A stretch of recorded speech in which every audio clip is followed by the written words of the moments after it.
Hello दोस्तों, स्वागत है आपका हमारे चैनल पर। आशा है सभी ठीक होंगे। तो आज के क्लास में हम लोग व्याकरण अर्थात कहें तो हिंदी व्याकरण के वाक्य से संबंधित प्रश्न देखने वाले हैं। ठीक है, सभी प्रश्न वाक्य से संबंधित ही रहने वाले हैं, तो ध्यान दीजिएगा और अंत तक जुड़े रहिएगा। किसी प्रश्न में कोई डाउट हो तो कमेंट करके ज़रूर बता सकते हैं। देखते हैं पहला प्रश्न। वाक्य के गुणों में सम्मिलित नहीं है निम्न में से कौन सा? तो सार्थकता, क्रमबद्धता, आकांक्षा, ये सभी वाक्य के गुण हैं। वाक्य के कुल 6 गुण हैं। ठीक है, वाक्य के कितने गुण हैं? 6 गुण हैं। अर्थात कहे तो वाक्य के 6 तत्व होते हैं जिनमें लयबद्धता नहीं है। सार्थकता, क्रमबद्धता, आकांक्षा, इसके अलावा योग्यता। ठीक है, इसके अलावा योग्यता और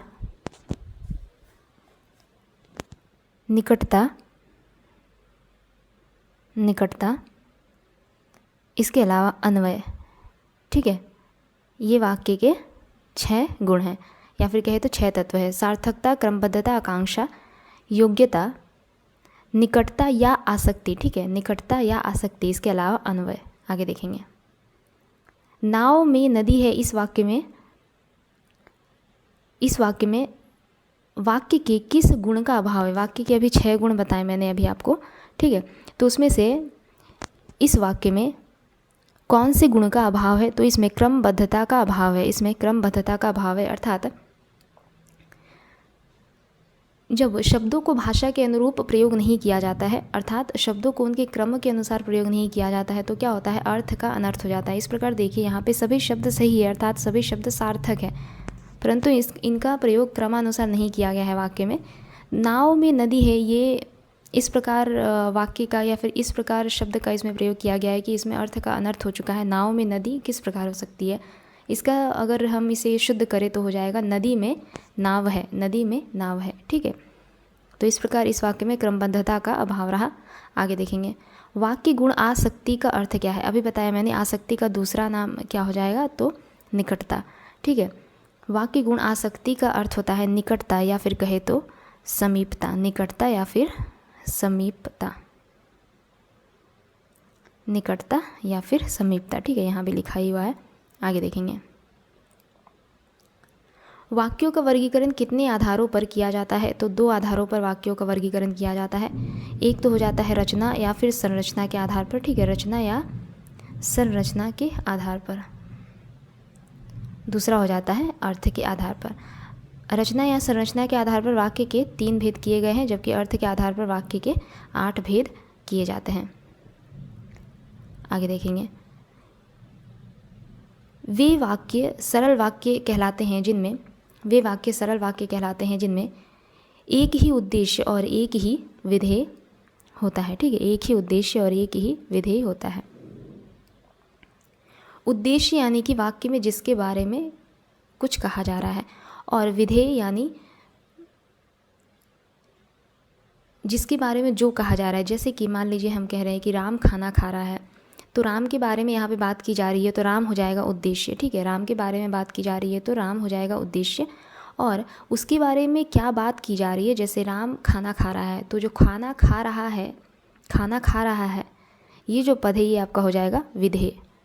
ठीक है, तो जिसके बारे में बात की जाती है वो हो जाता है उद्देश्य, और जो बात की जाती है उसके बारे में वो हो जाता है विधेय। आगे। मिश्र वाक्य कहते हैं निम्न में से किसे? मिश्र वाक्य किसे कहते हैं? तो जिनमें एक साधारण वाक्य और तथा उसके अधीन दूसरा उपवाक्य हो, ये मिश्र वाक्य कहलाता है। जिसमें एक साधारण वाक्य तथा उसके अधीन दूसरा उपवाक्य हो, ये मिश्र वाक्य कहलाता है। आगे है। जिन वाक्यों में एक से अधिक प्रधान उपवाक्य हो और वे संयोजक अव्यय द्वारा जुड़े हो, उसे क्या कहते हैं? तो उसे संयुक्त वाक्य कहा जाता है। जिन वाक्यों में एक से अधिक प्रधान उपवाक्य हो और वे संयोजक अव्यय द्वारा जुड़े हुए हो, वे संयुक्त वाक्य कहलाते हैं। आगे देखते हैं। अर्थ के आधार पर वाक्यों के कितने भेद किए गए हैं? तो 8 भेद किए गए हैं अर्थ के आधार पर। कौन कौन से मैं नाम बता रही हूँ। विधानवाचक वाक्य, निषेधवाचक वाक्य, आज्ञावाचक वाक्य, विस्मयवाचक वाक्य, संदेहवाचक वाक्य, इच्छावाचक वाक्य, संकेतवाचक वाक्य तथा प्रश्नवाचक वाक्य। आगे देखते हैं। प्रश्नवाचक चिन्ह का प्रयोग किस वाक्य में होगा? मोहन ने पूछा राम की वय या फिर कहें तो आयु कितनी है, इसमें नहीं होगा। सीता जानना चाहती है भाई घर कब आएगा, इसमें भी नहीं होगा। मोहन बाजार गया था, मोहन को बाजार क्यों जाना था, इसमें प्रश्नवाचक चिन्ह लगेगा। आगे देखते हैं। जिन वाक्यों से किसी कार्य या बात करने का बोध हो, किसी कार्य या बात करने का बोध हो, उसे कौन सा वाक्य कहेंगे? तो विधानवाचक वाक्य। जिन वाक्यों से किसी कार्य या बात करने का बोध हो उसे विधानवाचक वाक्य कहेंगे। श्याम स्कूल जाओ वाक्य है, श्याम स्कूल जाओ निम्न में से कैसा वाक्य है? तो एक आज्ञावाचक वाक्य है यह, श्याम स्कूल जाओ।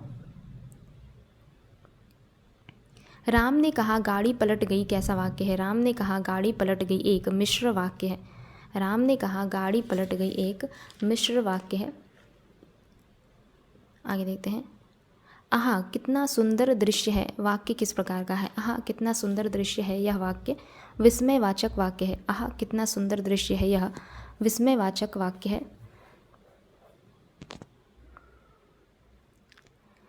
रमेश पढ़ा लिखा है या नहीं, यह वाक्य कैसा है? रमेश पढ़ा लिखा है या नहीं, यह वाक्य कैसा है? तो संदेहवाचक वाक्य है यह, संदेहवाचक वाक्य है। अर्थात इसमें संशय है, इसमें संदेह है कि रमेश पढ़ा लिखा है भी या नहीं। पिता ने समझाया कि सदा सत्य बोलना चाहिए, यह वाक्य उदाहरण है। पिता ने समझाया कि सदा सत्य बोलना चाहिए, यह मिश्र वाक्य का उदाहरण है। आपका भविष्य उज्जवल हो, यह कैसा वाक्य है? आपका भविष्य उज्जवल हो, यह इच्छावाचक वाक्य है। आपका भविष्य उज्जवल हो, ये इच्छावाचक वाक्य है। जो पढ़ेगा वह उत्तीर्ण होगा, यह कैसा वाक्य है? तो यह एक संकेतवाचक वाक्य है। जो पढ़ेगा वह उत्तीर्ण होगा, यह संकेतवाचक वाक्य है। आगे देखते हैं। निम्न में से कौन सा वाक्य मिश्र वाक्य नहीं है? निम्न में से कौन सा वाक्य मिश्र वाक्य नहीं है? तो मैंने एक पुस्तक खरीदी जो नई है, यहाँ पे जो हो जाएगा, ठीक है, जी की जगह पे जो हो जाएगा। यह वही बच्चा है जिसे बैल ने मारा। एक विज्ञान गोष्ठी हुई जिसमें अनेक वक्ता बोले, ठीक है, ये सभी यहाँ पे जो है जिसे, जिसमें, जो, ये जो शब्द है ये सभी मिश्र वाक्य में देखे जाते हैं। जो, जिसे, जिसमें, इस प्रकार के जो शब्द होते हैं ये मिश्र वाक्य में देखे जाते हैं। परंतु जो विकल्प घ है वह परिश्रमी ही नहीं वरन ईमानदारी, वह परिश्रमी ही नहीं वरन ईमानदार भी है, ठीक है। वह परिश्रमी ही नहीं वरन ईमानदार, यहाँ पे हो जाएगा ईमानदार, ठीक है, ईमानदारी नहीं ईमानदार भी है, ईमानदार भी है। ये मिश्र वाक्य ना होकर के क्या है? संयुक्त वाक्य। ये मिश्र वाक्य ना होकर के एक संयुक्त वाक्य है। आगे देखेंगे। निम्नलिखित विकल्पों में से दिए गए वाक्य का सही वाक्य भेद पहचानिए। पुस्तक बाजार में बहुत महंगी थी इसलिए पुस्तकालय से ले ली। इसमें कौन सा यह वाक्य हो जाएगा? वाक्य के किस भेद के अंतर्गत यह आएगा? पुस्तक बाजार में बहुत महंगी थी इसलिए पुस्तकालय से ले ली। यह संयुक्त वाक्य है। यह कैसा वाक्य है? तो संयुक्त वाक्य है। आगे देखते हैं। निम्नलिखित में से कौन सा मिश्र वाक्य है? निम्नलिखित में से कौन सा मिश्र वाक्य है? उसमें न पत्ते थे न फूल थे, वह उड़ती हुई चिड़िया पहचानता है। यज्ञदत्त देवदत्त को व्याकरण पढ़ाता है। मैंने सुना है कि आपके देश में अच्छा राज प्रबंध है। तो इसमें जो मिश्र वाक्य है वह है मैंने सुना है कि आपके देश में अच्छा राज प्रबंध है। मिश्र वाक्य वाले जो वाक्य होते हैं ऐसे वाक्यों में कि, जो, वह, जितना, उतना, जैसे, वैसे, जब, तब, जहाँ, तहाँ, ऐसे शब्द देखे जाते हैं, ठीक है। ऐसे शब्दों से मिश्र वाक्य जुड़े होते हैं। निम्न में से हमें संयुक्त वाक्य पहचानना है। संयुक्त वाक्य। उत्तर देने का यह ढंग ठीक नहीं है, उसे गर्व है कि वह उच्च कुल में पैदा हुआ। दवा लो और बुखार कम हो जाएगा। इसमें से कौन सा संयुक्त वाक्य है? दवा लो और बुखार कम हो जाएगा, ये आपका संयुक्त वाक्य है।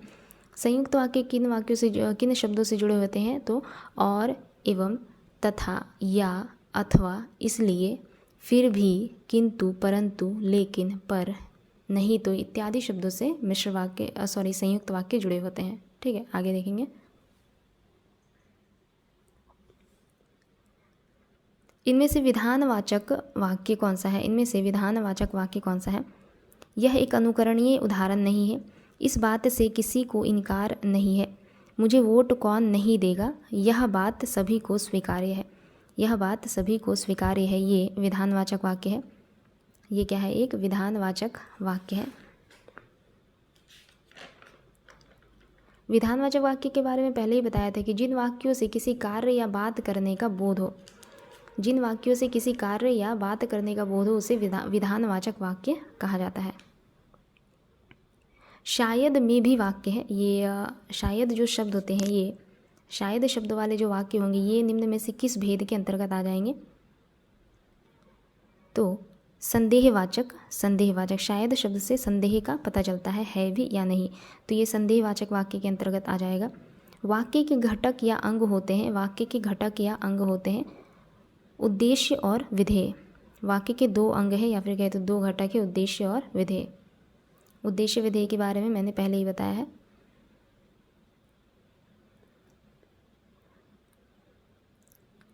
संरचना के आधार पर किए गए वाक्य के वर्गीकरण में इनमें से कौन सा प्रकार नहीं है? संरचना या फिर रचना के आधार पर वाक्य के 3 भेद होते हैं, सरल वाक्य, मिश्र वाक्य और संयुक्त वाक्य। आज्ञार्थक वाक्य नहीं है।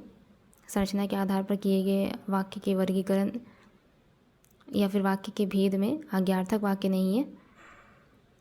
निम्नलिखित में से क्रिया विशेषण उपवाक्य है। मेरे पास एक गुड़िया है जो नाचती है। मेरी इच्छा है कि मैं एक उपन्यास लिखूं।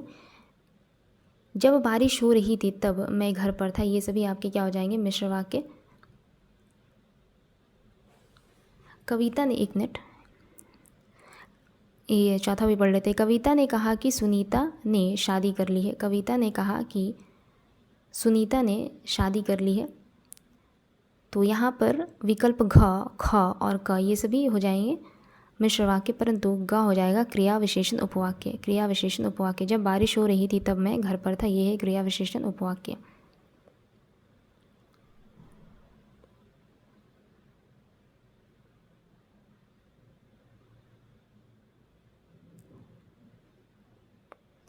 हाथी जंगल में रहते हैं, यह वाक्य है। हाथी जंगल में रहते हैं, यह एक विधानवाचक वाक्य है। यह एक विधानवाचक वाक्य है। वह हार गया परंतु यह आश्चर्य है, यह वाक्य है। वह हार गया परंतु यह आश्चर्य है, यह एक संयुक्त वाक्य है। निम्नलिखित में से इच्छार्थक वाक्य कौन सा है? इच्छार्थक वाक्य निम्न में से है तुम्हारा मंगल हो। तुम्हारा मंगल हो।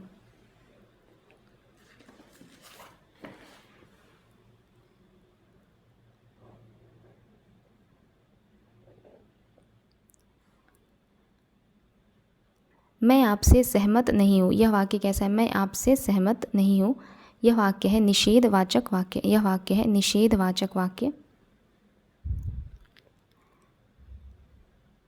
एक प्रश्न रिपीट हो गया है, आगे देखेंगे।